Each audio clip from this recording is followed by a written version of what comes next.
Namaskar, I'm Harpreet Kaur and I welcome you all to our live and interactive session.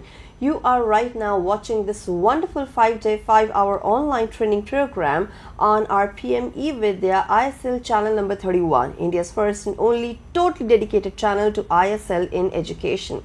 We are also streaming live on our YouTube handles NCERT Official and NCERT Events. Well, this is our online training on NEP 2020 Empowering SEDGs, and today we are in day 5 of the training session. Yesterday we talked about ICT in NEP 2020. Today our theme is going to be from policy to practice, implementation, challenges and way forward. So we have learned what policy says. We have also learned how it is being implemented, and we learned about different examples, also real life scenarios as well. But what is the way forward, and do we still have gaps that needs to be bridged? What are the challenges that we are facing, and what are the resolutions? So we'll talk about the achievements, some gaps, and of course the way forward. There's so many questions on my mind because today is the culmination of this week-long celebration of NEP 2020's launch 6 years back. Yes, it was launched on 29th of July 2020, and 6 years down the line, where we are standing, what we have achieved so far, and what still needs to be done. We have discussed a lot on the same, but still few more important things are left, which will be discussed in the session today. If you have something on your mind that you would like to ask, please feel free to get in touch with us. Our phone number is 8800440559. We also have a dedicated email ID for you, that is dai.ie@ciet.nic.in, and on our YouTube handles NCERT Official and NCERT Events, you can send us your questions, suggestions and of course your feedback. To make our series and all the sessions all the more inclusive and engaging, we have with us our Indian Sign Language interpreters. Right now you're watching on screen Miss Anushka Sharma, and she'll be accompanied by Mr. Dev Malik. Namaskar, we welcome both of you to the session. As you all know, it's the last day of the training program. There is going to be an announcement regarding the assessment as well, which of course we will make by the end of the session today. So we request you to kindly watch the session very carefully. And now for today's topic, we have with us our eminent speakers, our distinguished guests. Please join me in welcoming Professor Bharti Kaushik. She is Head Media Production Division from CIET NCERT, New Delhi. Namaskar ma'am, and very warm welcome to you. Thank you. We also have with us Mr. Ajay Nathuji Kakre. Sir is Program Coordinator from Samagra Shiksha, Maharashtra. Sir, namaskar and very warm welcome to you. We are also joined by Mr. Naveen Kumar Gautam. Sir is consultant from Inclusive Education, Samagra Shiksha, Rajasthan Council of School Education, Jaipur. Sir, namaskar and a very warm welcome to you. नमस्कार ma'am ji, thank you. तो हम अपने इन सभी guest के साथ आज की conversation को आगे बढ़ाएंगे, और सबसे पहला इंपॉर्टेंट क्वेश्चन जो मेरे माइंड में आ रहा है, हमने एनईपी पे बात करी और ऑब्वियसली उसका बर्थडे सेलिब्रेट किया है सेलिब्रेशन में, और उसके अचीवमेंट्स के बारे में बात करी है। अब इतनी बात एनईपी पे हो रही है और एनईपी कैसे एम्पावर कर रही है एसईडीजीज को। सो एक कोई भी ऐसा shift which we have seen from policy to practice, जी हाँ, पेपर से क्लासरूम तक आया। सो प्रोफेसर भारती, मैं आपसे जानना चाहती हूँ, आपके हिसाब से, आपकी नज़र में इतने अमेजिंग इनिशिएटिव्स लिए गए हैं, लेकिन कौन सा बिगेस्ट शिफ्ट आपको देखने को मिला इस पूरे 6 साल के दौरान, जो आज हम प्राउडली कह सकते हैं this is the best outcome of NEP 2020 so far? Beautiful question to start the day with and the session with, and to culminate the program with, since we are recounting the challenges, implementation, joys and appreciations. So बहुत सारी चीज़ें हमने NCERT CIT में भी की हैं. Say for example, एक ऐसी चीज़ जो शायद हम ड्रीम में भी नहीं सोच पा रहे थे, वो था हमारा चैनल 31, 24/7 एक चैनल जो कि साइन लैंग्वेज को डेडिकेटेड है, वो हमने लॉन्च किया 2024 में। And it's a dream come true, मतलब ये तो एक ऐसा सपना था जिसको देखने की भी अभी हम हिम्मत नहीं कर पा रहे थे, और हमारे साथ सामने आ गया कि नहीं बस ये हमें करना है, और पूरा साइन लैंग्वेज का कंटेंट जाएगा 24/7। शायद उतनी प्रिपरेशन भी नहीं थी, बट कहते हैं ना कि जहाँ चाहा वहाँ रहा। फिर ISLRTC, Indian sign language research and training centre ने हमारी हेल्प की, बहुत सारी और ऑर्गेनाइजेशंस ने हेल्प की, कंटेंट पॉपुलेशन हुआ, और आज वो channel I am proud to say कि हम हर तीसरे दिन हम नया कंटेंट का एक कैप्सूल हम वहाँ पर दे रहे हैं. So that's one of the biggest achievement. और ये जो अभी आप लाइव देख रहे हैं, इस लाइव में आपको हमारी साइन लैंग्वेज इंटरप्रेटर दिख रही हैं. इन इंटरप्रेटर्स का, साइन लैंग्वेज इंटरप्रिटेशंस का हमारे हर लाइव प्रोग्राम में जाना, I see it as one of the biggest achievement of NEP implementation.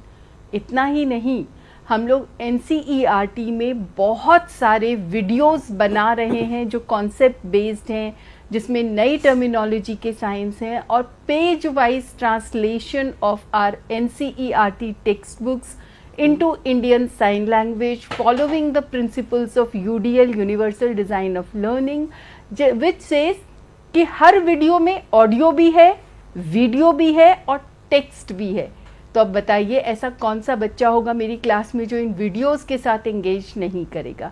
So it's for everybody. इस तरह के काम हम NCERT में कर पाए हैं as part of implementation of NEP 2020. और इसी के साथ और भी बहुत सारे इनिशिएटिव्स हैं, जैसे हम एक्सेसिबल लर्निंग टीचिंग मटेरियल बनाने की बात कर रहे हैं. लो कॉस्ट नो कॉस्ट की बात तो पहले भी कर रहे थे, लेकिन अब इस पर एक फ्रेश एम्फेसिस आ गया है. एक और चीज़ जो हुई है एज पार्ट ऑफ NEP 2020, वो ये कि अब हम जब इंक्लूजन और इक्विटेबल एजुकेशन की बात करते हैं, समतामूलक और समावेशी शिक्षा की बात करते हैं, तो हम आज समावेशन को सिर्फ और सिर्फ दिव्यांगता से जोड़ करके नहीं देखते. इसीलिए इस कार्यक्रम का नाम भी है empowering SEDG, socio economical disadvantage groups. And I am sure पिछले 4 दिन में जो आपने जितने भी डिस्कशन सुने हैं, उसमें इस पर बहुत ज़्यादा इलेबोरेशन किया भी गया है और उस पर बातचीत भी की गई है. तो मटेरियल डेवलपमेंट, करिकुलम एक्सेसिबिलिटी को बढ़ाना, जिससे स्टूडेंट्स खुद मोटिवेट होकर के क्लासरूम्स में बैठे. तो ये कुछ बिगेस्ट स्टेप्स हैं जो हमने किए हैं. बिल्कुल मैम, बहुत आपने अच्छे से लिस्ट डाउन किया and we still have many more miles to go. और सबसे बड़ा एक और स्टेप है समग्र शिक्षा. हम हमेशा बात कर रहे हैं children for all, education for all children, for all, हर किसी को मेन स्ट्रीम में लेकर आना है.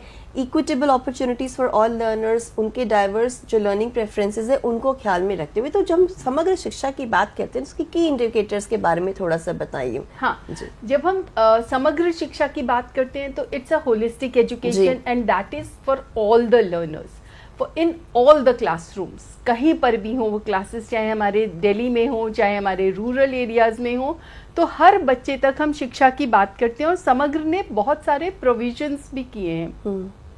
उसमें सुझाया है कि बच्चों को अगर कम्यूट बडी चाहिए, ट्रेवल अलाउंस चाहिए, आपको लर्निंग टीचिंग मटेरियल एक्सेसिबल चाहिए, स्पेशल एजुकेटर्स का प्रावधान होना चाहिए, टीचर ट्रेनिंग की बात है उसमें, और उसमें असिस्टिव टेक्नोलॉजीज़ की भी बात है जो हम देते हैं बच्चों को. गर्ल चाइल्ड को स्पेशल हम स्टाइपेंड भी देते हैं. और हम एक काम और भी करते हैं, हम थेरेपीज़ की भी बात करते हैं, हम करेक्टिव सर्जरीज़ की भी बात करते हैं. ये सारी की सारी चीज़ें हम समग्र के अंडर करते हैं, जैसे आप स्लाइड में भी देख पा रहे हैं, जिसमें है की इंडिकेटर्स अंडर समग्र शिक्षा. तो उसमें पहला ही इंडिकेटर हमारा जो बात कर रहा है उसके बारे में अभी हमने बोला, तो स्लाइड आई बिलीव मैं ना पढ़ूं तो ज़्यादा बेटर है. लेकिन जो पहला इंडिकेटर है वो कहता है बैरियर फ्री इंफ्रास्ट्रक्चर या बैरियर फ्री स्कूल्स के बारे में. तो अब बैरियर फ्री इंफ्रास्ट्रक्चर से हम शायद यही समझते आए हैं कि सिर्फ रैंप बना दीजिए, ठीक है, खाली वही बना देना से आपका इंफ्रास्ट्रक्चर बैरियर फ्री नहीं हो जाएगा. आपके जो रूम के बाहर साइनेजेस हैं वो भी तो आपको ब्रेल में, नेम प्लेट्स आपको ब्रेल में चाहिए होंगी. रैंप आपने बना दिए, लेकिन रैंप का ग्रेडियंट क्या है? रैंप है कि वो फिसल पट्टी है, ये भी देखना पड़ेगा. क्या वो नॉर्म्स के अकॉर्डिंग है कि नहीं है. देन इंफ्रास्ट्रक्चर को जब आप बैरियर फ्री बनाने की बात करेंगे तो आप ये भी कहेंगे कि क्या जो हमारे वॉशरूम्स हैं वो एक्सेसिबल हैं कि नहीं है. वॉशरूम ठीक है एक्सेसिबल है, लेकिन उसकी कुंडी क्या आपने बहुत ऊपर कर दी है, उसको भी आपको नीचे करना पड़ेगा. और मेरे साथ नवीन जी बिल्कुल सहमत हैं इस चीज़ पर. जी सर, तो आप समग्र से भी समझ में आ रहा है कि वो ये बहुत छोटी छोटी सी चीज़ें हैं जैसे फर्नीचर है, क्या फर्नीचर में टेबल के नीचे एनफ स्पेस है कि हमारी व्हीलचेयर वहाँ तक पहुँच जाए एंड बच्चे को आसानी से एक्सेसिबल हो। कई बार होता है टेबल के नीचे लेग स्पेस तो है लेकिन व्हीलचेयर शायद वहाँ तक नहीं जाएगी, तो वो बच्चा या बड़ा भी जो व्हीलचेयर इस्तेमाल कर रहा है उसको दिक्कत होगी। तो ये सबसे पहला इंडिकेटर हमारा। जी सर, मैं आपसे भी जानना चाहूँगी क्योंकि आप समग्र शिक्षा के साथ जुड़े हुए हैं और मैम जो कह रहे थे आप उनसे काफ़ी अग्री भी कर रहे हैं। इसी स्लाइड को आप अगर हम आपके नज़रिए से भी इलेबोरेट करते हुए चलें, जैसे मैम ने बात करी कि रिसोर्स सेंटर सपोर्ट है और बैरियर फ्री स्कूल्स, कहीं पर भी we have to reach the last mile learner. Home based education भी मैं कहूँगी एक तरीके से बैरियर फ्री स्कूल्स ही हो गया क्योंकि स्कूल्स चार दीवारी के अंतर्गत नहीं आते हैं। स्पेशल एजुकेटर की कैपेसिटी बिल्डिंग ये भी अपने आप में एक बहुत इंपॉर्टेंट प्रावधान है, अगर आप इसके बारे में थोड़ा सा बताना चाहें सर। मैम जैसे फर्स्ट स्लाइड जो है उसमें हम रिसोर्स सेंटर की बात करते हैं। अगर resource centre children with disability की बात कर रहे हैं, वहाँ पे रिसोर्स सेंटर एक बहुत ही इम्पॉर्टेंट रोल अपनाता है। वहाँ पे जो फिजियोथेरेपिस्ट, ऑडियोलॉजिस्ट या साइकोलॉजिस्ट हैं, स्पेशल टीचर्स हैं, वो सभी उनको सपोर्ट प्रोवाइड करते हैं जिससे वो ईज़िली स्कूल में पहुंच पाते हैं। हम बैरियर फ्री की बात कर रहे हैं, मैम जैसा काफ़ी अच्छा समझाया कि हम सिर्फ एक डेस्क की बात नहीं करें, उसमें व्हीलचेयर अंदर है, जा रहा है कि नहीं जा रहा है, हमारे पास में स्कूल जो है वो एक्सेसिबल है कि नहीं, पाथ जो है एक्सेसिबल है कि नहीं। तो डेफिनेटली मैम प्रोफेसर भारती और भी कुछ की इंडिकेटर्स हैं यहाँ पे, जैसे आप देख सकते हैं अर्ली आइडेंटिफिकेशन, स्क्रीनिंग की भी बात हो रही है यहाँ पर। जी सो चलिए थोड़ा सा एक एक करके थोड़े से सब पे बात करते हैं। तो होम बेस्ड एजुकेशन की भी बात है, हमारी पिछली स्लाइड में था वो, आप थोड़ा सा बैक करिए स्लाइड को। सो होम बेस्ड एजुकेशन में क्या है, हमारे पास बहुत सारे डिफरेंट डिसेबिलिटीज वाले बच्चे तो हैं, लेकिन बहुत सारे बच्चे उसमें से ऐसे हैं जो स्कूल तक किसी भी कारण से नहीं आ पाते हैं। तो उन बच्चों के लिए हम क्या करते हैं कि ठीक है, अगर आप स्कूल तक नहीं आ पा रहे हो तो let the school come to you. So the school not in the sense infrastructure जाएगा, स्कूल में जो की हमारा एक्टर है वो है टीचर। तो टीचर जाता है बच्चे के पास में, बच्चे के पास जाकर के न केवल बच्चों को समझाता है कैसे पढ़ाई में एंगेज करना है, वो पेरेंट्स को भी बताता है कि कैसे इस बच्चे की पढ़ाई लिखाई को आपको फैसिलिटेट करना है। तो इसमें आपको बहुत ज़्यादा कुछ सेपरेट फाइनेंशियल इम्प्लीकेशन नहीं है इसका, लेकिन प्रोविज़न है। तो जो स्पेशल एजुकेटर्स हैं, जो हमारे एजुकेशन वॉलंटियर्स हैं, वो भी जाकर के होम बेस्ड एजुकेशन को फैसिलिटेट करते हैं। फिर इसके बाद अगर हम बात करें कैपेसिटी बिल्डिंग प्रोग्राम्स की, जिसका ये प्रेजेंट सेशन भी पार्ट है, तो हम trainings, orientation, capacity building of stake holders की बात करते हैं, जिसमें की स्टेक होल्डर्स हमारे टीचर्स, स्पेशल एजुकेटर्स हैं एंड एजुकेशनल एडमिनिस्ट्रेटर्स हैं, और हमारे पैरा प्रोफेशनल्स भी हैं जिनको हम STPT, speech therapist, occupational therapist या फिजियोथेरेपिस्ट भी हैं। तो कैसे एक टीम बिल्डिंग में आपको काम करना है। Inclusion is not a single person task, उसके लिए आपको टीम में काम करना पड़ेगा। तो कैपेसिटी बिल्डिंग के लिए भी एफर्ट्स हैं, उसके भी इंडिकेटर्स, इम्प्लीकेशन समग्र में बहुत डिटेल में दिए हुए हैं। अब इसी के साथ हरप्रीत आपने बोला था अर्ली आइडेंटिफिकेशन एंड स्क्रीनिंग की बात। So I am proud to share with you precious, जो NCERT का ही इनिशिएटिव है, इंडिया की first of its kind statistically standardized screening checklist है, जो ऑल 21 डिसेबिलिटी कंडीशंस को स्क्रीन करती है, जिन्हें हम RPWD एक्ट 2016 में रिकॉग्नाइज करते हैं। प्रेशियस से इनिशियल स्क्रीनिंग स्कूल लेवल पर हो जाए, उसके बाद आइडेंटिफिकेशन असेसमेंट कैंप्स का प्रोविजन समग्र शिक्षा में है, जो लगते हैं। स्क्रीनिंग डेटा प्रेशर्स का अगर वहाँ शेयर होता है तो उससे जो हमारे सर्टिफिकेशन में बहुत ज़्यादा सहूलियत हो जाती है। एंड जितना जल्दी आप आइडेंटिफाई कर लेंगे, early identification leads to early intervention that equally then affects your adjustments, your effectivity, your autonomy and your participation in both life in the classroom, in the schools and outside school also. फिर एक और indicator है समग्र का, जैसे मैंने कहा था कि थेरेपीज, असिस्टिव डिवाइसेस की भी बात होती है। तो समग्र के अंडर प्रोविजन है कि बच्चे को नीड बेस्ड हम असिस्टिव डिवाइसेस देंगे। और वो नीड बेस्ड असिस्टिव डिवाइसेस क्या हैं? हो सकता है मुझे एक क्रच चाहिए, हो सकता है मुझे एक एक्सेसिबल लर्निंग टीचिंग मटेरियल की फॉर्म में मुझे एक हेल्प चाहिए, मुझे ग्रिपर चाहिए, क्योंकि मैं पेन को पकड़ नहीं पा रही हूँ, तो मुझे उसको पकड़ने के लिए एक सपोर्ट चाहिए। या मुझे मैथमेटिक्स करने के लिए इंडिपेंडेंटली मैथ्स और ज्योग्राफी या मैप लर्न करने के लिए मुझे टैक्टाइल मटेरियल की ज़रूरत है, तो उसका प्रोविज़न भी आपको यहाँ पर लर्निंग टीचिंग मटेरियल या असिस्टिव डिवाइसेस के उसमें मिलता है। जैसे कि कल हमने कीपा की बात करी थी। एग्जैक्टली, तो मैं वो दिखा दूं? जी बिल्कुल, Thank यही सही you. टाइम आप दिखा दीजिए, क्योंकि बिल्कुल। हम बात कर रहे हैं असिस्टिव डिवाइसेस की और टीचिंग जी। लर्निंग मटेरियल की for children with special needs. ये भी अपने आप में एक बहुत बड़ा, हाँ, ये बिल्कुल, क्योंकि हम यूडीएल की बात हमने आई बिलीव हमने हर सेशन में कहा है, तो universal design for learning based जो हमारा टीचिंग लर्निंग मटेरियल कैसा हो, ऐसा हो जो हर बच्चा जिससे एंगेज कर पाए, अपनी किसी भी एबिलिटी, डिसेबिलिटी, टैलेंट, स्ट्रेंथ, हर बच्चा इससे इंटरैक्ट कर पाए। तो उसके लिए एक ये छोटा सा डिवाइस है और ये मैं आपको दिखा रही हूँ, और इसी के साथ ये हमारी एक टेक्स्ट बुक है। ये क्लास 1 की जॉयफुल मैथमेटिक्स है।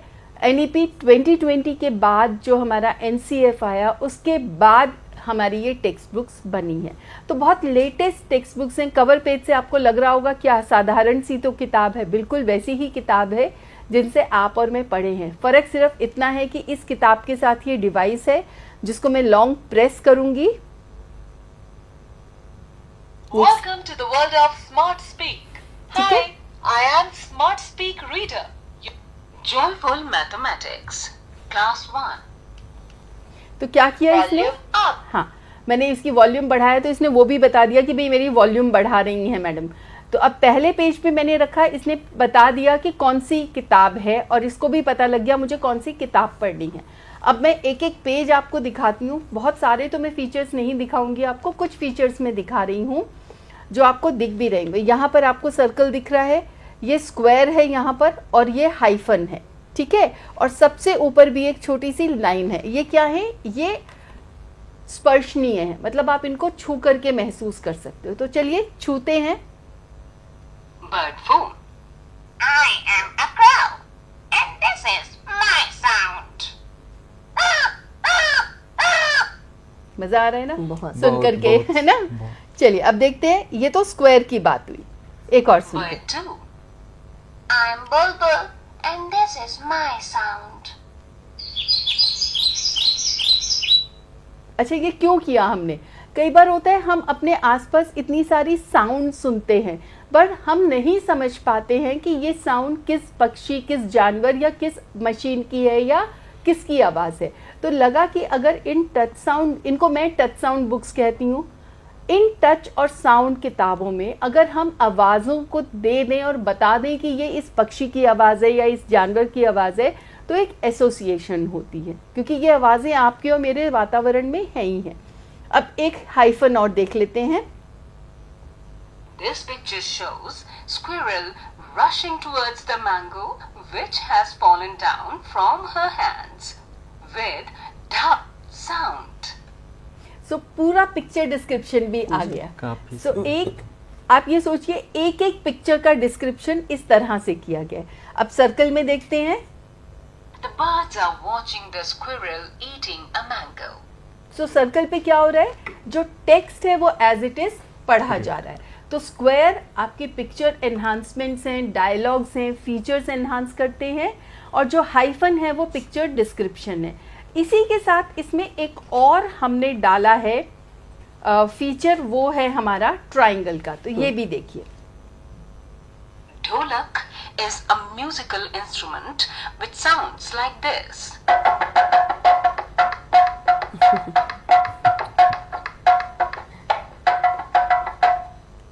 सो अब क्या, ये वोकैबुलरी वर्ड के लिए हमारा ट्राइंगल है। इसमें क्या हो रहा है? अगर सपोज ढोलक नहीं देखी मैंने, हमारे शहर के बहुत सारे बच्चे ऐसे हैं जिन्होंने ढोलक देखी ही नहीं है, तो उनको पता तो हो ढोलक क्या इंस्ट्रूमेंट है और उसकी साउंड कैसे आती है, तो उसका भी एक फीचर है।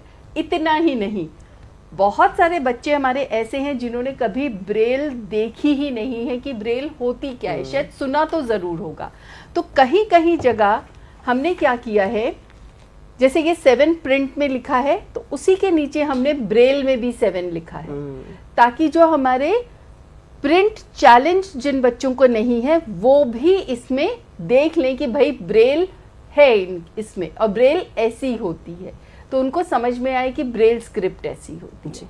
तो कोशिश ये है कि पिक्चर डिस्क्रिप्शंस हो, ऑडियोज हो, साउंड के साथ मैचिंग हो, टेक्स्ट पढ़ लिया जाए और टेक्टाइल पॉइंट्स भी हैं इसमें। किस तरह से टेक्टाइल पॉइंट्स हमारे इस तरह से हैं इसमें, जैसे हमें ये काउंट करना है तो हमने क्या किया, या ये हमें काउंट करना है, ये देखिए इस पेज पर ये हमें काउंट करके लिखना है कि लाल मोतियों में कितने हैं और सफेद में क्या है।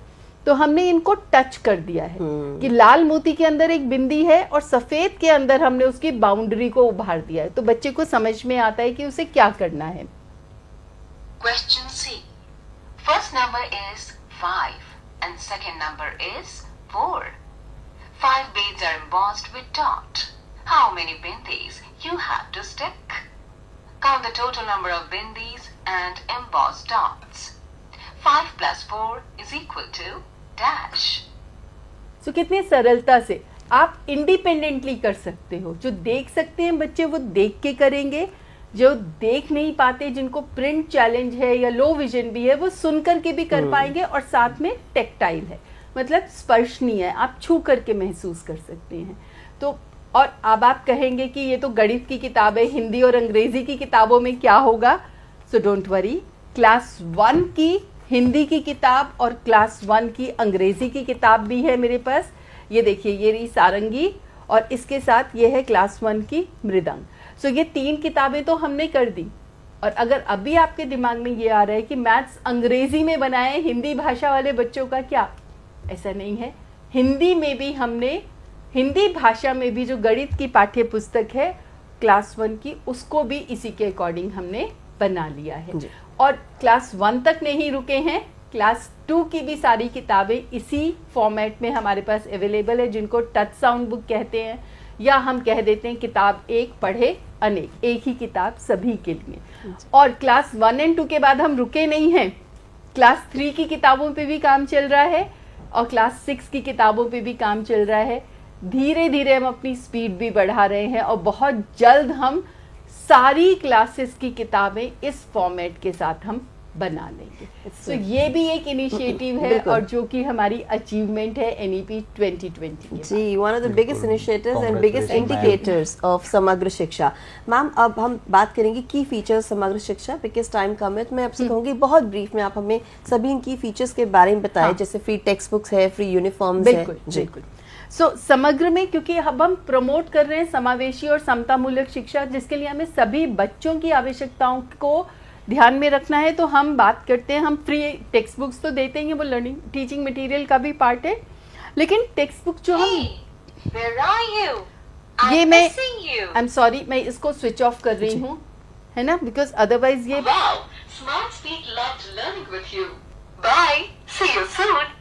Bye smart speak for the moment, क्योंकि ये करना पड़ेगा, अदरवाइज वो रिमाइंड कराता रहेगा आपको कि मैं यहीं पर हूँ आती के आसपास। और इसका एक और फीचर है, इसमें बैटरी नहीं लगती है, ये चार्जेबल है, तो जैसे आप फोन चार्ज करते हैं वैसे आप इसको चार्ज कर लेते हैं। और इसकी इसमें वजन भी बहुत ज्यादा नहीं है, तो छोटे बच्चे आसानी से इसको ऑपरेट कर पाते हैं, और अगर ये गिर जाए तो टूटेगा जी, स्टडी है।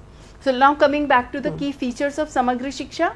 फ्री टेक्स्ट बुक्स की बात है, लेकिन टेक्स्ट बुक खाली प्रिंटेड फॉर्म में ही नहीं, जिस फॉर्म में बच्चे को चाहिए, ऑडियो फॉर्म में चाहिए, डेजी में चाहिए, तो उसके लिए भी प्रावधान है। अच्छा, फिर फ्री यूनिफॉर्म की बात है, तो बहुत सारे बच्चे जो हमारे socio economic below poverty line वाले बच्चे हैं या सोशियो इकोनॉमिक चैलेंजिंग कंडीशंस वाले बच्चे हैं, उनके लिए फ्री यूनिफॉर्म की भी बात कही गई है जी। रेजिडेंशियल स्कूल्स भी हैं, देन स्पेशल एजुकेटर्स का अपॉइंटमेंट की भी बात है, then gender equity and safety के लिए भी है, जिसके लिए ट्रेनिंग भी है। तो उसमें क्या है, रानी लक्ष्मीबाई आई होप पीपीटी पे दिख रहा है जी जी बिल्कुल। और मैम क्योंकि स्टाइपेंड की भी बात हो रही है, न्यूट्रिशन की बात की गई स्कूल्स में, तो अपने आप में बहुत ही इम्पोर्टेंट ये एक एफर्ट है समग्र शिक्षा का। इसमें कई फ्लैगशिप प्रोग्राम्स हैं, मैं एक एक करके स्क्रॉल कर रही हूँ पीपीटी उनकी, ऑलरेडी हम इसके बारे में काफी बात भी कर चुके हैं, पिछले सेशंस में बहुत बात हुई है। हमारे यहाँ कस्तूरबा गांधी बालिका विद्यालय है, नेताजी सुभाष चंद्र बोस आवासीय विद्यालय है, नवोदय विद्यालय स्कूल्स हैं, Eklavya model residential schools, PM Shri schools, ये अपने आप में जो है बहुत ही इंपॉर्टेंट पार्ट है समग्र शिक्षा का। फिर चाहे NIOS हो, उल्लास हो जो कि एडल्ट लिटरेसी प्रोग्राम है, MMS है। और अब हम बात करते हैं एक और इम्पॉर्टेंट क्वेश्चन की। नवीन सर, मैं आपसे जानना चाहूँगी कि जब हम इंक्लूजन की इतनी बात कर रहे हैं और राजस्थान सरकार या और डिफरेंट स्टेट गवर्नमेंट्स भी ग्राउंड लेवल पर जाकर बात करती हैं इसके बारे में, मैं आपसे जानना चाहती हूँ कि राजस्थान का कोई ऐसा एक्टिव वर्किंग मॉडल बताइए जो कि हर जगह पे रेप्लिकेट किया जाना चाहिए, पर अभी तक नहीं हो पाया, पर राजस्थान ने उसमें वंडर्स कर दिए हैं।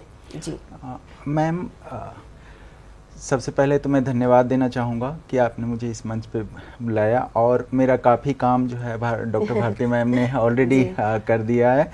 तो हम चैप्टर 6 की बात करते हैं, जो कि एक काफ़ी इम्पोर्टेंट चैप्टर है नेशनल एजुकेशन पॉलिसी का, जो इक्विटेबल एंड इंक्लूसिव एजुकेशन, जिसमें ऑलरेडी भारती मैम ने रेसिडेंशियल स्कूल, इंक्लूसिव एजुकेशन के बारे में, स्पेशल एजुकेशन जोन और ACDGs के बारे में बात किया है।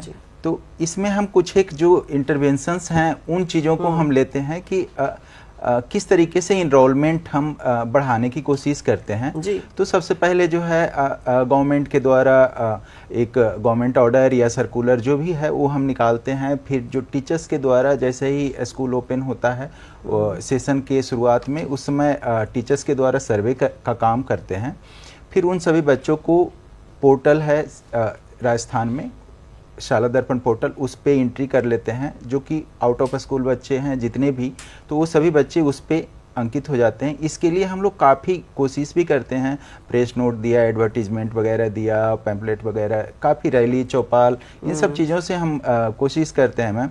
तो उसके बाद फाइनली जैसे ही ये चीज़ें होती है, फिर पेरेंट्स को हम कोशिश से करते हैं कि पेरेंट्स से दोबारा मिल करके और उन बच्चों का एडमिशन करवा देते हैं। जी। तो हम आउट ऑफ स्कूल जो बच्चे हैं उन सभी बच्चों को इन स्कूल करना चाहते हैं।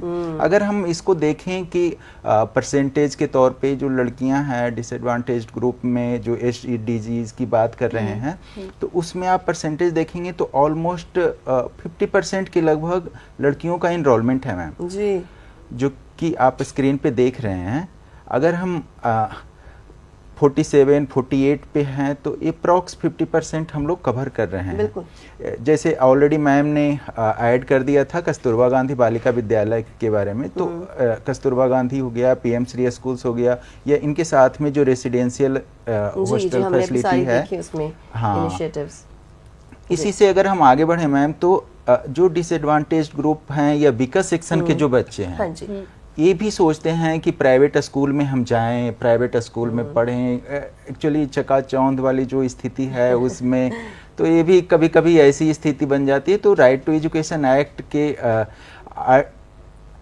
12(1)(c) जो है RT एक्ट वाला, इसमें इसके बेस पे जो एडमिशन की हम बात करते हैं, उसके लिए हम लोग कोशिश ये करते हैं कि गाइडलाइन इशू कर दें, उसके बाद डिस्ट्रिक्ट लेवल पे ट्रेनिंग वगैरह का पॉसिबिलिटी हो तो करें, अदरवाइज में विज्ञप्ति आजकल काफ़ी ये सभी लोग अवेयर हो चुके हैं, तो इसमें कम स्थिति रहती है, लोग ऑनलाइन फॉर्म वगैरह भर लेते हैं।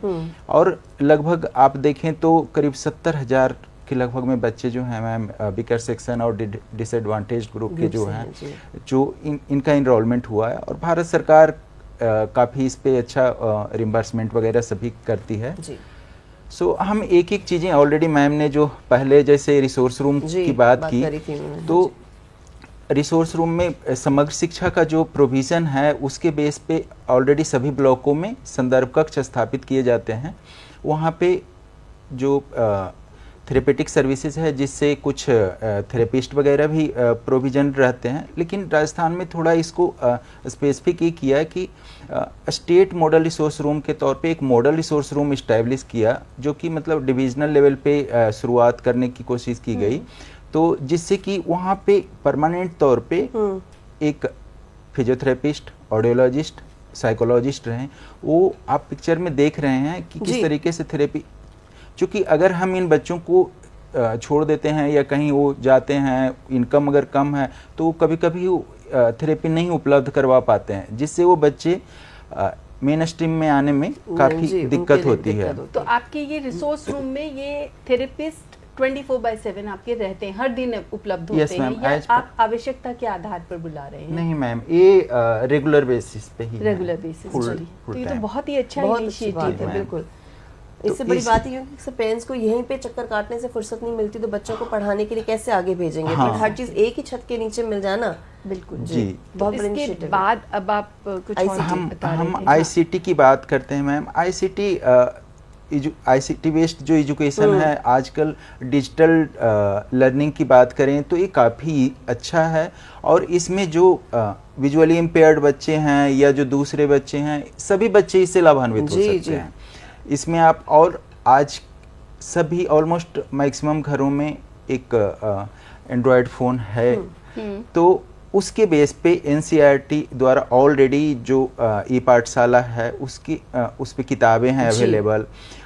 हमारे यहाँ से एक मिशन ज्ञान का एक थोड़ा सा मैं सीआईटी का जो है मैम, ऑडियो बुक्स का मिशन ज्ञान वाला जो है मैम, वो मैं ऐड करना चाहूँगा कि इसमें क्या है कि ऑडियो की टेक्स्ट तो है ही, उसके साथ ऑडियो वीडियो भी है, टीचर भी वहाँ पे एक्सप्लेन कर रहे हैं उस चीज़ को, और साथ ही जो साइन लैंग्वेज इंटरप्रिटेटर हैं वो भी एक्सप्लेन करते हैं ma'am. At the same time जो आप यहाँ पे देख रहे हैं, सेम चीज़ें आप उस में वीडियो में चैप्टर वाइज आप देख सकते हैं। तो अच्छी बात है, तो बहुत बिल्कुल जी मैम। इसके साथ ही जो आपने आइडेंटिफिकेशन, अर्ली आइडेंटिफिकेशन की बात की मैम, तो अगर हम देखें इसमें थोड़ा सा प्रोसेस ये रहता है कि अर्ली स्कूल लेवल पे टीचर्स के द्वारा, स्पेशल टीचर्स के द्वारा स्क्रीनिंग कर लेते हैं। स्क्रीनिंग के उपरांत उनको असेसमेंट कैंप में लाते हैं। कैंप में आने के बाद हेल्थ डिपार्टमेंट्स के डॉक्टर्स भी रहते हैं, एलएमको की टीम रहती है मैम, उनके द्वारा एड एंड अप्लायंसेस के लिए आइडेंटिफिकेशन स्क्रीन उनको कर लिया जाता है, और जो आइडेंटिफाइड बच्चे रहते हैं उनको इक्विपमेंट प्रोवाइड किए जाते हैं, जिससे कि उनका रीच ईजी हो सके मैम। बिल्कुल। स्पेशल एजुकेटर्स की बहुत बड़ी भूमिका है ma'am. Yes ma'am, special educator की भूमिका डेफिनेटली, आप एक स्कूल में बगैर टीचर के कुछ आप सोच ही नहीं सकते हैं। तो उसी तरीके से जो स्पेशल टीचर हैं ये इनको मेन स्ट्रीमिंग करने के लिए काफ़ी अच्छा योगदान देते हैं। और राजस्थान में स्पेशली हम देखें मैम, तो यहाँ पे 2006 से रिक्रूटमेंट का जो प्रोसेस है वो 2006 से कंटिन्यू है मैम। Very nice. तो ये काफ़ी अच्छा है, और इनको प्लेस वहाँ पे करते हैं जहाँ पे 4-5 ये एससीडीजीज के प्रति सीरियसनेस को दर्शाता है। yes, और एक्सेसिबल स्कूल इंफ्रास्ट्रक्चर, से प्रोफेसर भारती ने भी बात करी इसके बारे में कि गाइडलाइंस है कि कैसे स्कूल का इंफ्रास्ट्रक्चर होना चाहिए, क्योंकि कंड्यूसिव एनवायरनमेंट देना बहुत ज़रूरी है। जी, तो इसके लिए मैम हम लोगों ने भी वहाँ पे कोशिश ये किया है कि एटलीस्ट नॉन नेगोशिएबल रिक्वायरमेंट जो है उन पे हम काम करें जी, कि कम से कम जो पाथवे है वो बैरियर फ्री हो, रेसिस्टेंट, स्लिप रेसिस्टेंट हो, ऑब्स्टेकल कम हो, एक्सेसिबल एंट्रेंस हो, ताकि आराम से बच्चे जा सकें, टॉयलेट की व्यवस्था अच्छी हो मैम, साइनेज हो, तो अच्छा स्कूल हो सकता है। इससे पहले हरप्रीत आप पूछें कुछ? सर ने बहुत एक अच्छी बात बोली, नॉन नेगोशिएबल। सो वो जो नॉन नेगोशिएबल्स राजस्थान ने किए अपनी स्टेट में, मैं हरप्रीत आपकी इजाजत से अजय जी को इसमें इन्वॉल्व करना चाहूंगी। अजय सर, आपके यहाँ नॉन नेगोशिएबल्स क्या हैं? वही हैं जो अजय नवीन सर बता रहे हैं, या आपने कुछ और नॉन नेगोशिएबल्स सोचे हैं? मैम, इसमें आपने जैसा आपके इसमें प्रोविजन बताए थे कि जो आपने पूरा एससीडीज डिटेल्स में एक्सप्लेन किया, और नवीन जी ने भी अपना एक्सप्लेन किया कि हम लोगों ने aid and appliances, resource person, उसके बाद रिसोर्स रूम की बात उन्होंने की है, एड एंड अप्लायंसेस की बात की है। तो मैम आपको ही आपके टॉपिक को आगे बढ़ाते हुए हमारे स्टेट में भी हम नॉन नेगोशिएबल, जब हम एससीडीजी की बात करते हैं, तो एससीडीजी की बात जब हम कर रहे हैं तो चैप्टर 6 को अच्छा सक्षम करने के लिए हमें एनईपी के आधार पे जो चैप्टर नंबर 3 और चैप्टर नंबर 4 और चैप्टर नंबर 5 है एनईपी का, उसी के आधार पे हमें एससीडीजी को कवर करना पड़ेगा। तो इसके लिए हमने इनिशिएटिव लिया कि सारे टीचर्स की कैपेसिटी बिल्डिंग के ऊपर पहले एससीडीजी पर ध्यान दिए, ताकि एनरोलमेंट बढ़ने के लिए फायदा हो सकता है, और जो गलत धारणाएं होती है वो गलत धारणाएं कम करके टीचर को सक्षमता करना और टीचर्स को सक्षम करके और कम्युनिटी को सक्षम करके स्कूलों में लाया जाता है। इसलिए कैपेसिटी बिल्डिंग हम लोगों ने की है मैम इसमें, जो नॉन निगोशिएबल है। उसके बाद में इसमें हम लोगों ने टीचर ट्रेन भी ऐसा किया कि स्टेट लेवल से ऐसे 40 टीचर ट्रेन कर लिए थे, ताकि वो 40 टीचर हर डिस्ट्रिक्ट को सपोर्ट कर सके। और फिर डिस्ट्रिक्ट लेवल पे हमने डिस्ट्रिक्ट की रिसोर्स पर्सन निर्माण किए थे, ताकि ये हमारा जो मैसेज है एसीडीजी का चैप्टर नंबर 6 का आगे तक बढ़ना चाहिए थे। क्योंकि हमारा जो मैसेज जो पॉलिसी में दिया है वो प्रॉपर जाने के लिए ह्यूमन रिसोर्सेज की जरूरत है, जो अपने पास एग्जिस्टिंग अवेलेबल है। तो ब्लॉक लेवल के मास्टर ट्रेनर थे, स्कूल लेवल के टीचर्स थे, यहाँ तक हम पहुंच गए, इनका ट्रेनिंग दे दी है ma'am as per NEP policy के हिसाब से। फिर एक बात बाद में और एनईपी का इनिशिएटिव एक आया है कि पीएमसी का रिफ्लेक्शन, एनईपी का रिफ्लेक्शन पीएमसी में दिखना चाहिए।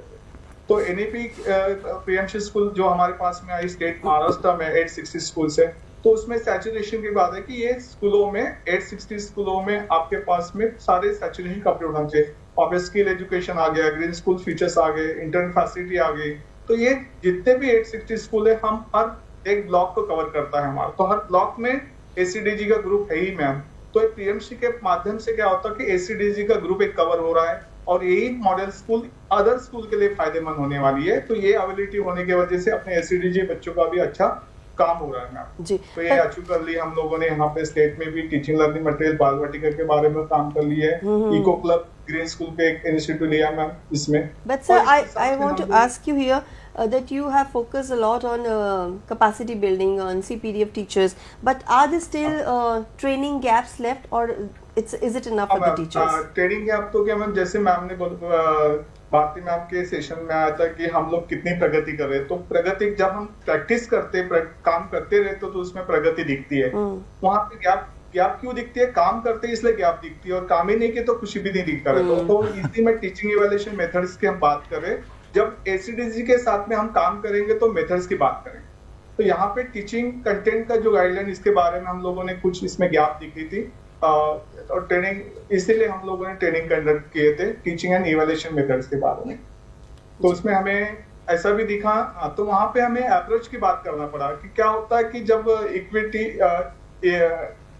इक्वालिटी और फिर लर्निंग की बात करते, तो ऐसा दिख रहा था फील्ड लेवल में गैप्स में कि सब लोग सोशल एंगल से देख रहे थे या मेडिकल अप्रोच से देख रहे थे। तो आपने देखे होंगे इस स्लाइड में आपको लेफ्ट साइड में दिख रहा है कि विजुअल लर्निंग अप्रोच दिख रहा है और एक मेडिकल अप्रोच है। तो मेडिकल अप्रोच तो हमारा एजुकेशन जब हम काम करते हैं तो हमारा मेडिकल अप्रोच क्लासरूम में नहीं रहना चाहिए। हमारा अप्रोच है क्लासरूम में टीचिंग विजुअल, ऑडियो, टैक्टाइल और मल्टी लर्निंग स्टाइल से होना चाहिए, ताकि हमारे स्कूल में हमें क्या जरूरत है बच्चों को, उसकी नीड्स क्या है, उस हिसाब से हमारे टीचर्स के पास ऑलरेडी एग्जिस्टिंग स्किल अवेलेबल है, उनको टिप्स देके हमें अप्रोच में चेंज लाना है, ताकि एलसीडीजी बच्चे एग्जाम्पल के तौर पे आगे जा सकते हैं। एक मैं एग्जाम्पल यहाँ पे आपको पेश कर रहा हूँ।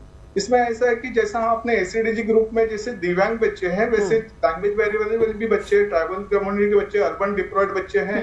तो एक एग्जाम्पल यहाँ पे मैं देना चाह रहा हूँ कि ब्लाइंडनेस बच्चे अपने क्लास में है, तो हम कैसे देखते हैं क्लासरूम में क्या दिखता है मेडिकल अप्रोच में, तो वैद्यकीय दृष्टि से हमें दिखता है कि वो ब्लाइंडनेस है। हाँ, फिर बच्चा क्लास में बैठता है, उसको आगे बिठाते हैं, पर उनको पढ़ाते नहीं। तो एक होता है कि बेचारे को आगे बिठा दो या बाजू में डाल दो, तो एक भावनात्मक होता है या चैरिटी दे जाता है, क्या उसको कुछ चीजें दे दी है पर उसको पढ़ाए नहीं, तो ऐसा दिखता है कि वो भावनात्मक बेचारे को कुछ तो भी दे दो।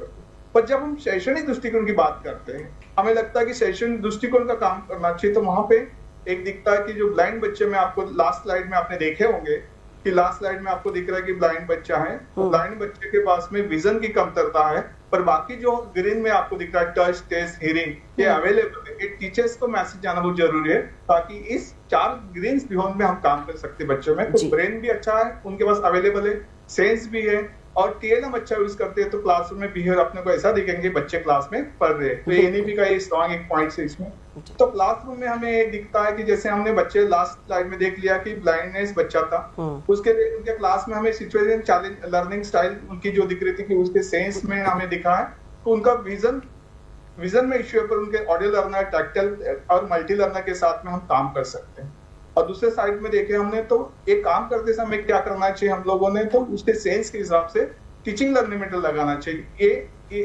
ये अपने प्रैक्टिस शुरू कर दी हमने क्लासरूम में, तो बच्चे का इंक्लूजन जो एसीडीजी में जितने भी बच्चे हैं उनको बच्चे देख के अच्छा काम हो सकता है। तो हमने प्रैक्टिस किए, जब स्कूलों में प्रैक्टिस किए तो हमें ऐसा दिखा, तो एक क्लासरूम में चैलेंज एक दिखा कि लेफ्ट साइड में आप देखोगे तो चैलेंज एक दिखा कि पहले बच्चे के पास तो ब्रेन ऑलरेडी है, सेंस के माध्यम से हम उसको सिखाते, ये भी अवेलेबल है। बिहेवियर ये दिखता था, ब्राइन बच्चे का बैठा है क्लास में पर दूसरों को मार रहा है, दूसरे उसके ऊपर ध्यान दे रहे हैं, और टीचिंग लर्निंग मटेरियल जो है यूज करने की इंफॉर्मेशन नहीं थी, टीचिंग लर्निंग कब यूज करना है, कौन से बच्चे के स्टाइल से करना चाहिए, ये नहीं पता था। तो फिर बाद में एक्सपेक्टेड आउटकम में हमें ऐसा दिखा कि हमने जब तरीका बताया तो वहां पे ऐसा दिखा कि ब्रेन भी अवेलेबल था, सेंस था, और 3 नंबर जो TLM है वो जो प्रॉपरली लगाने से बच्चे सीखने लगे। तो बिहेवियर में ये दिखा कि बच्चे दोस्तों के साथ सीखने लगे, टीचर ध्यान देके उनको इंस्ट्रक्शन दे रही थी तो बच्चे पीयर ग्रुप में सीखना शुरू हो गए। तो ये हमें थोड़ा गैप दिख रहा था, पर ये प्रैक्टिस करने के बाद में हमें ये दिख गया। तो आप नेक्स्ट स्लाइड में भी देखा तो इसमें जैसे आपने पहले सेशन से सेकंड सेशन से अपने बात किए, तो हम कोई गलत नहीं होता, काम करते करते सीखते जाते हैं। तो जैसा ये लास्ट प्रैक्टिस किए तो उसमें हमें दिखा दर्शन प्रक्रिया, यहाँ पे एक्सपोजर मिला, कुछ लोगों को 1% दर्शन मिला, कुछ लोगों को 2%, कुछ लोगों को 3%, और ऐसा बढ़ते बढ़ते जैसी टीम बन चुकी, तो टीम को बनने के बाद में ये रिफ्लेक्शन आना चाहिए कि लर्निंग एक्सपोजर से लर्निंग अप्रोच अच्छा रहा तो हमारे क्लास में बच्चे कैसे सीखते हैं। तो आपको नेक्स्ट इसमें भी ऐसा दिखेगा कि बच्चे कैसे दिखते हैं। तो यहाँ पे हमें पता चलता है क्लासरूम प्रैक्टिस में तो ऐसा दिखता है, सबसे पहले हमने ऐसे दिख रहे थे बच्चे, होम में दिख रहे थे जो ब्लू डार्क ब्लू में दिख रहे हैं आपको, और स्कूल में आने के बाद बच्चे आपको फर्स्ट वीक में एक ही रो में बैठते दिखते। कभी कभी आपने देखा होगा क्लासरूम में कि बच्चे इधर पहले आते तो थोड़े डरते हैं, या दूसरे बच्चे डरते तो बच्चे की लाइन ऐसी की जाती है। हाँ, तो नेक्स्ट इसमें हमने देखा यहाँ पे, तो थर्ड इसमें रेगुलर क्लास में हम देख रहे हैं कि सारे बच्चे रेगुलर बच्चे, पर इनके साथ में एसीडीज नहीं बैठे इनके साथ। तो नेक्स्ट स्लाइड में हम देखते हैं तो सेकंड वीक में हमें ऐसा दिखता है कि हमारी पेडोलॉजी जब काम करती है, हमारा अध्यापन शास्त्र काम करता है, टीचर मेथड्स काम करती है, तो बच्चे सीखते हैं। जो इसलिए मैं बोल रहा था उसमें कि methods educational method medical method में फर्क है। हमें एजुकेशनल मेथड में काम करना, तो हम बोलेंगे कि अध्यापन शास्त्र में हमारे दम है, हमें कौन से शॉर्ट खेलना है बच्चों के साथ में काम करते हैं। मैं तो आपको चित्र ऐसा दिखेगा, तो अच्छा टीचर जब अपनी पेडोलॉजी अच्छा यूज करता है, अपने शॉर्ट अच्छे सिलेक्ट करता है, तो बच्चे क्लासरूम में आपको ऐसे दिखते हैं। तो रेगुलर थर्ड वीक में आपको दिखना शुरू हो जाएगा, सारे बच्चे शिफ्ट हो गए रेगुलर क्लासरूम में, तो आपको एक ऐसा चित्र दिखता है। जी बिल्कुल। इसके बाद में हम जब बच्चे सीखते हैं, समझते हैं, लर्निंग करते हैं, तो उनका इवेल्युएशन करने की तरीका भी टीचर्स को आ जाता है। तो इवेल्युएशन करने का तरीका कैसा आ जाता है, तो हमने एक इवेल्युएशन मेथोडोलॉजी इसको बोलते हैं कि कभी कभी डिसएडवांटेज ग्रुप के बारे में जब बात करते हैं, या स्टूडेंट विद स्पेशल नीड्स के बारे में बात करते हैं, तो उनको कंसेशन वाली बात करते हैं। तो हम जब पेडोलॉजी की बात करते हैं तो हम कंसेशन नहीं बोलते उसको, हमें बोलना चाहिए उसको मेथड्स बोलना चाहिए। कि जैसे फॉर एग्जांपल एक हम लोकोमोटर की बात कर रहे हैं, तो लोकोमोटर का बच्चा जो है उसकी सारी लर्निंग स्टाइल हो सकती है, ऑडियो लर्निंग स्टाइल हो सकती है, विजुअल लर्निंग स्टाइल हो सकती है। अभी उसको एक्स्ट्रा मिनट्स, उसके हाथ में इश्यूज है जी, क्या उसको क्या नहीं आता है, तो उसको एक्स्ट्रा 20 मिनट्स देना चाहिए। एक राइट्स है टीचर्स के कि मेरे क्लास के अजय को या नवीन जी को मैं कितना मिनट देना चाहिए। तो इसको हम मेथड बोलना चाहिए, इनको कंसेशन नहीं बोलना चाहिए। ऐसा हमें क्लासरूम टीचिंग प्रैक्टिस में टीचर ट्रेनिंग लिए तब टीचर्स में ए वाला यूज आया, कंसेशन ना बोलते हुए मेथड्स बोले। इसको एक्स्ट्रा टाइम देना है, राइटर देना है, सब्जेक्ट प्लानिंग करना है, ये टीचर्स का काम है। या टीचर जो हमारे जो पेडोलॉजी सीखते हैं, तो वो टीचिंग लर्निंग मेथड्स है। ऐसे करके हम लोगों ने ऐसे एक चार्ट बनाया, और ये चार्ट बनाने के बाद वर्कशीट दे दिए टीचर्स को बना कि आपके क्लास में एसीडीजी बच्चे हैं तो आपको क्या क्या प्रोविजन लगती है। आपके टीचिंग होने के बाद में आपको कितना समझ में आ गया कि मुझे मेरे क्लास के अजय जैसा लोकोमोटर है या सेरेब्रल पाल्सी है, उनको मैंने क्या क्या देना चाहिए। ये मेथड कंसेशन है कि मेथड्स के आधार पे देना चाहिए। तो हमारा पेडोलॉजी का मैसेज मेथड्स होना चाहिए ऐसा। उससे हमारा इंक्लूजन की बात जब करते हैं तो बच्चे का एजुकेशन होता है। इंक्लूजन हमारे टीचर्स का या स्टेक होल्डर का है, पर बच्चे का एजुकेशन होता है इस मेथड के आधार। Right, sir. So you have very efficiently equipped your teachers to cater to the needs and preferences of our diverse learners. You prepared the charts, strategies आपने बनाई हैं, कैसे बात भी करनी है, कम्युनिकेशन स्टाइल भी कैसा होना चाहिए टीचर्स का, इस पर भी फोकस किया गया है। सो बेसिकली एक तरीके से टीचर्स को मतलब ऐसे इक्विप किया गया है कि जो स्पेशल एजुकेटर्स हो चाहे ना हो, तो भी टीचर्स अपने आप में इतने सक्षम हो सकते हैं कि क्लास के हर बच्चे को समझ के उनके हिसाब से कंटेंट को डिज़ाइन कर सकते हैं। इतने सारे एफर्ट्स करने के बावजूद भी कहीं ना कहीं चैलेंजेस और गैप्स तो रह ही जाते हैं। नवीन सर, मैं आपसे जानना चाहूँगी, NEP 2020 भरसक प्रयास कर रहा है कि SEDGs के लिए जो भी पॉलिसी गाइडलाइंस है वो पेपर से निकल के ग्राउंड पर जाए, उनको इम्प्लीमेंट किया जाए, लेकिन फिर भी कहाँ कुछ चैलेंजेस देखने को मिल रहे हैं, क्योंकि आप तो डायरेक्टली डील कर रहे हैं, बच्चे हैं, पेरेंट्स हैं, कम्युनिटी मेंबर्स हैं, इन सब का भी साथ उतना ही ज़रूरी होता है, तो क्या क्या चीज़ें रह जाती हैं?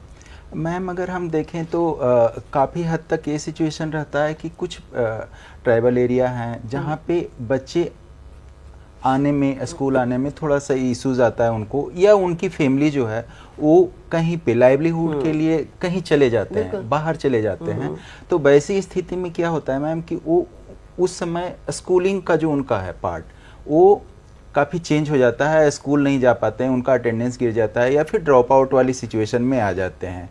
इसी तरीके से अगर हम देखें तो कई ऐसे एरियाज होते हैं जहाँ पे उनके, अगर हम पेरेंट्स से बात करते हैं, जो लैंग्वेज वाली जो बात है उसमें भी इश्यूज आते हैं मैम कि उनसे बात करना थोड़ा सा डिफिकल्ट होता है। इसी तरीके से अगर देखें तो बच्चों को आने जाने में, खास करके लड़की जो चिल्ड्रन विद डिसेबिलिटीज़ हैं या लड़कियां हैं, तो उनको अगर थोड़ा दूर स्कूल है, जैसे UPS वाले जो स्कूल हो जाते हैं या फिर सीनियर सेकेंडरी के स्कूल हैं, उन सब जगहों पे थोड़ा सा चैलेंजेज आता है क्योंकि डिस्टेंस रहता है, जिसकी वजह से जी। इसी के साथ जैसे हम अभी अजय सर बात कर रहे थे टीचर्स ट्रेनिंग के लिए, और सभी बच्चों के लिए बच्चों को पढ़ाने के लिए हम अगर टीचर्स को इक्विप कर दें, उसी में मैं थोड़ा सा ऐड कर रहा हूँ कि उनको एक बार जैसे हमने ट्रेनिंग दी, उनको और बाद में भी हम उनको कंटिन्यूअस मेंटरिंग करें।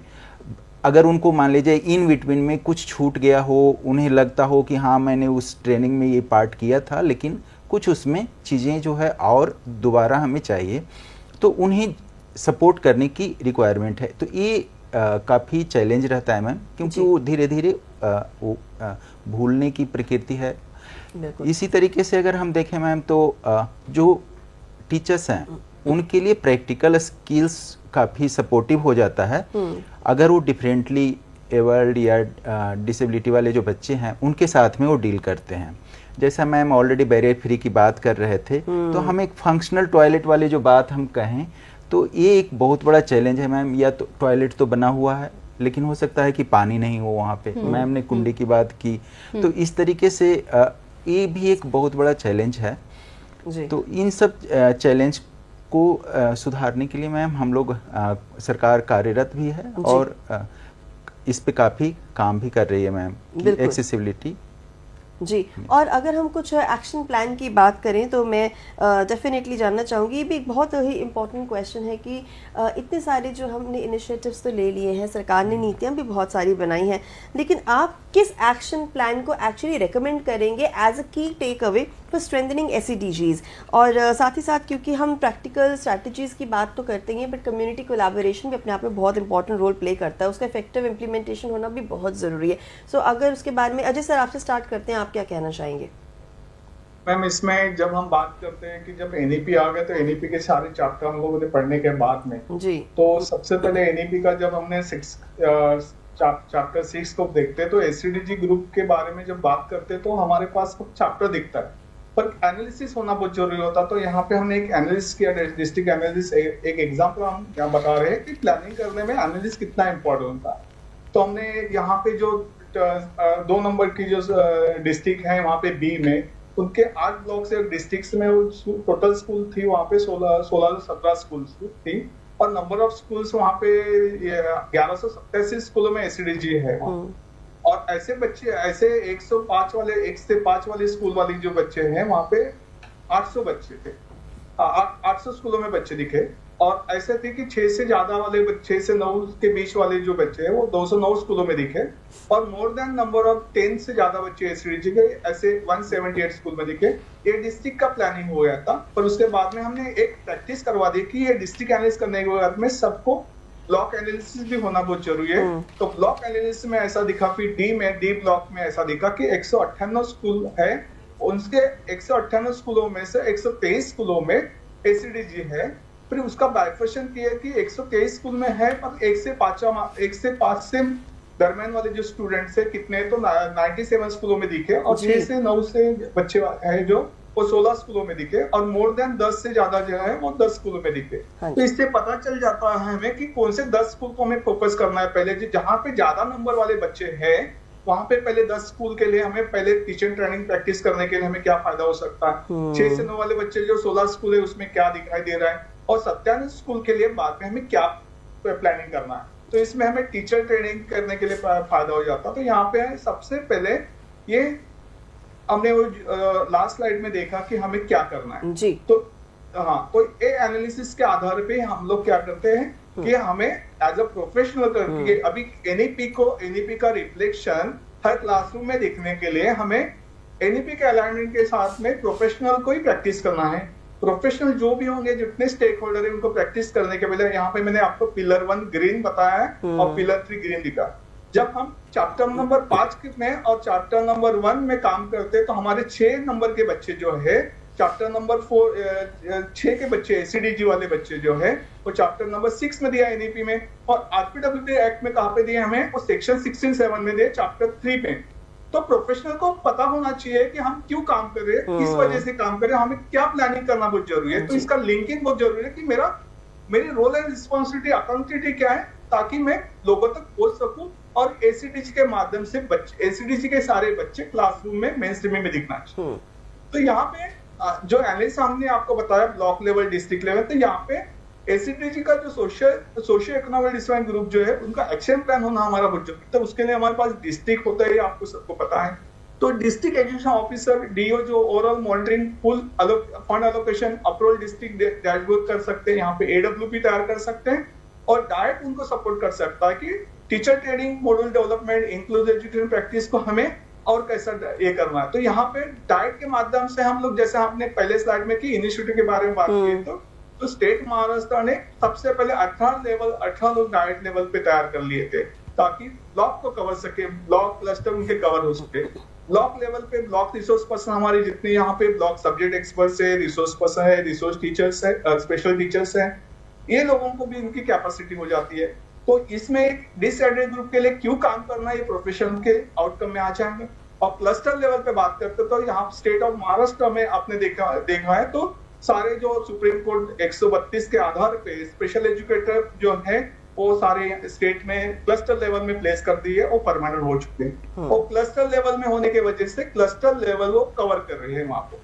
तो एक्शन प्लान में क्या है, उनके कंपोनेंट्स में आएगा कि एसीडीजी का मैपिंग करना बहुत जरूरी है। जैसे हमने चार्ट वो आपको डिस्ट्रिक्ट मैपिंग, डिस्ट्रिक्ट एग्जांपल बताया, ब्लॉक का बताया, तो आइडेंटिफिकेशन वो करना बहुत जरूरी है।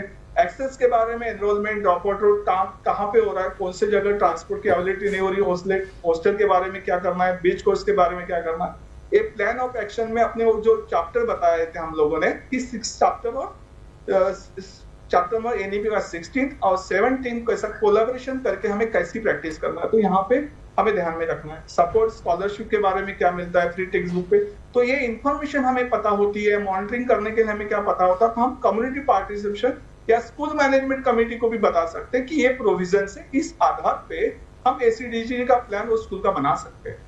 तो टेक अवे यहाँ पे कि हम पर यहाँ पे सबसे ज्यादा हमें कैपेसिटी बिल्डिंग पे ध्यान देना होगा, और ये कैपेसिटी बिल्डिंग के लिए ये अच्छा क्लस्टर लेवल में, डिस्ट्रिक्ट लेवल में और ब्लॉक लेवल में हैंड्स टू हैंड ट्रेनिंग होता है। तो एक टच मिलता है, और टच मिलने से लोगों को समझता है कि मुझे क्या एक्चुअल में कहाँ तक पहुंचना है और मुझे क्या करना। बिल्कुल, ये एक्शन प्लान हो सकता है। आपने सब बहुत अच्छे से एक्शन प्लान बताया, पॉलिसीज हैं, स्ट्रेटजीज हैं, और सपोर्ट सिस्टम है, रिसोर्सेज हैं, कैपेसिटी बिल्डिंग प्रोग्राम्स हैं, और लास्ट का जो पॉइंट तो बहुत इंपैक्टफुल, तो मॉनिटरिंग भी हो रही है, कंटिन्यूसली अपडेशन भी चलेगी, और कहीं ना कहीं जो भी फीडबैक्स आ रहे हैं, क्योंकि आइसोलेशन में प्रोग्रेस नहीं होती है, कम्युनिटी का पार्टिसिपेशन, पेरेंट्स का पार्टिसिपेशन, जितने स्टेक होल्डर्स हैं उनका अपने आप में सामने आना, और कलेक्टिव एफर्ट के माध्यम से एनईपी 2020 की गाइडलाइंस को अच्छे से इम्प्लीमेंट करना ये बहुत ज़्यादा ज़रूरी है। एनईपी 2020 अपने आप में एक ग्रंथ है जो हमें डेफिनेटली पूरी राह दिखा रहा है, और आज तो हम इसकी 6ठी वर्षगांठ के अवसर पर हम सब इकट्ठे हुए, हम जुड़े एक दूसरे के साथ, लेकिन हम आज 2026 में हैं, पर हम बात करते हैं नेक्स्ट 5 ईयर्स की, 2030 की, 5 years down the line NEP 2020 से हमें क्या और बेनिफिट्स मिल सकते हैं, कहाँ देखते हैं इस पॉलिसी डॉक्यूमेंट को हम सक्सेसफुल होते हुए। सो प्रोफेसर भारती, मैं आपसे जानना चाहूँगी कि पूरा इस इकोसिस्टम को हमें इंक्लूसिव बनाना है, काफ़ी कुछ हम कर पाए हैं, कहाँ कमियाँ रह गई वो भी हमें समझ आ रही हैं, चैलेंजेस को एड्रेस किया जा रहा है और इनोवेशंस भी कंटिन्यूसली हो रहे हैं। So what we must do starting from today to see a completely inclusive environment in 2030 आपके हिसाब से? और मुझे तो लगता है कि अगर मैं अपने ड्रीम इंक्लूसिव स्कूल की बात करूं तो मुझे ये समझ में आता है हर टीचर रिस्पॉन्सिबल है for learning of each and every child. Her teacher sensitised है स्पेशल नीड्स को लेकर के। हर स्कूल बैरियर फ्री इंफ्रास्ट्रक्चर है, हर स्कूल में, हर स्कूल में एनफ स्पेस है बच्चे को फियर फ्री लर्निंग एनवायरनमेंट देने के लिए, बच्चा डरे नहीं अपनी प्रतिभागिता अपने आप को एक्सप्रेस करने के लिए। और अगर 2030 की मैं बात करूं तो I want to see increased enrollment of CWSN and not only enrollment increase but sustenance of children in the system। and जो हमारे हॉस्टल्स हैं, बहुत सारे हॉस्टल्स हमारे डिफरेंट स्कीम्स की जिसकी हमने बात की, चाहे वो KGBV हो या एकलव्य मॉडल स्कूल्स हो, उनके जो हॉस्टल्स हैं वो भी हमारे बैरियर फ्री होने चाहिए। वो एक थोड़ा सा जिसको मैं कहूँगी वीक एरिया है, उस पर थोड़ा स्ट्रेस करने की ज़रूरत है। स्पेशल एजुकेटर्स जो हमारे अभी जैसे अजय जी ने भी बोला कि वो क्लस्टर लेवल पे प्लेस्ड हैं, I want to see special educators in each and every school and I know it's a huge dream and it could be ambitious to achieve by 2030, but at least we can start. But we can still dream. Yes, we can definitely working. dream. And then accessibility corner, her school में ICT labs हैं तो हर ICT lab में एक accessibility corner होना चाहिए। Then एक और चीज़, attitude। आज भी 2026 में भी मैं एटीट्यूड की बात करूंगी because I want desirable attitude not only among the teachers, special educators, parents, but for everybody who is working within the school premises. And before we wrap it up, let me just give you a glimpse of the registrations कि हमारे कहाँ पर registrations कितने हुए। इस programme में जो हमारा टोटल registration का नंबर है वो है 1,05,982। So we have crossed the magic number 1 lakh। उसमें जेंडर वाइज रजिस्ट्रेशन 66% फीमेल्स हैं और मेल 33%। टॉप 5 स्टेट्स जो रजिस्ट्रेशन जहां से हमें सबसे ज़्यादा हैं वो है हिमाचल, राजस्थान, उत्तर प्रदेश, महाराष्ट्र और हरियाणा। नॉर्थ ईस्ट से भी बहुत अच्छा पार्टिसिपेशन रहा, around 9,430 participation from north east. And not only in India, we have received 806 registrations from outside India, from the countries like UAE, Oman, Kuwait and Mauritius. So this shows ये validations हमारे लिए है कि हम जो काम कर रहे हैं वो सही लोगों तक जा रहा है and it is very well received. So thank you so much all those who are watching us and all those who are looking forward to Indeed, our thank you sessions. so much for your participation and congratulations to the team for such immense support that we are receiving and appreciation that we are receiving. But Professor Bharti, I want to ask you, participation registration हो एक particular course के रहे हैं तो please उसके बारे में भी थोड़ा सा जरूर बताएं। अभी ये जो आपने 5 सेशन देखे जो हम आज कल्मिनेट कर रहे हैं, this would be uploaded and available on Diksha Learning Management System from 6th of August। और इसका जो क्विज है वो भी आप दीक्षा से ले सकते हैं। जी बिल्कुल। सो अगर आप इस स्क्रीन पर देख ही रहे हैं कि दीक्षा पर हम NEP 2020 एम्पावरिंग SEDGs इस अम्ब्रेला थीम की जो हमारी ट्रेनिंग सीरीज़ है उसको डेफिनेटली लॉन्च करेंगे एज अ कोर्स। जैसे प्रोफेसर भारती ने बताया, आप इस पर एनरोल कर चुके हैं। इसके 5 मॉड्यूल्स हैं, यानी 5 हमारे सेशंस हैं। अगर आप ऑनलाइन सेशंस लाइव नहीं देख पाए तो आप इनके अपलोडेड वर्जन्स देख सकते हैं हमारे YouTube handles NCERT official, NCERT events, दोनों पर ही सेशंस हैं। 70% या उससे ज़्यादा मार्क्स अगर आप स्कोर करते हैं इस असेसमेंट में आपको सर्टिफिकेट दिया जाएगा और ये कोर्स बहुत इंपॉर्टेंट है आपके करियर पॉइंट ऑफ व्यू से लेकर भी। एंड अपार्ट फ्रॉम दैट, जब हम अपनी प्रोफेशनल डेवलपमेंट की बात करते हैं तो भी ऐसे ऑनलाइन ट्रेनिंग प्रोग्राम्स का अपने आप में बहुत महत्वपूर्ण है, एक महत्वपूर्ण रोल है। सो 6 अगस्त को प्लीज़ आप थोड़े से विजिलेंट रहिए। दीक्षा पे इन कोर्सेज को रिलीज कर दिया जाएगा। QR कोड को स्कैन कर सकते हैं। कौन पार्टिसिपेट कर सकता है, ये सभी के लिए ओपन है। हालांकि हम बात कर रहे हैं कि हमें टीचर्स को एम्पावर करना है, उनको सेंसिटाइज करना है, लेकिन सिर्फ टीचर्स ही नहीं, हमने कम्युनिटी पार्टिसिपेशन की बात भी करी है। तो चाहे टीचर्स हों, टीचर एजुकेटर्स हों, पेरेंट्स हों, मेंबर्स ऑफ जनरल पब्लिक हों या फिर हमारे स्टूडेंट्स हो, हम सभी के लिए इसके बारे में जानना बहुत ज़रूरी है, तो प्लीज़ ज़रूर जानिए। और आज डे 5 का जो हमने इतना इमेंसली फ्रूटफुल सेशन किया, from policy to practice, implementation, challenges and way forward under NEP 2020, इस पूरे डिस्कशन के लिए, इस सेशन के लिए, पूरी सीरीज़ के लिए हम अपने सभी पार्टिसिपेटिंग रिसोर्स पर्सन्स को धन्यवाद देते हैं और आज के रिसोर्स पर्सन्स को भी धन्यवाद देते हैं। Professor Bharati, Naveen sir, Ajay sir, thank you so much for your wonderful contribution, this immense data which you collated and shared with us. Thank you so much. It means a lot. Figures अपने आप में बहुत evident होती हैं और काफ़ी कुछ हमें बताती भी हैं.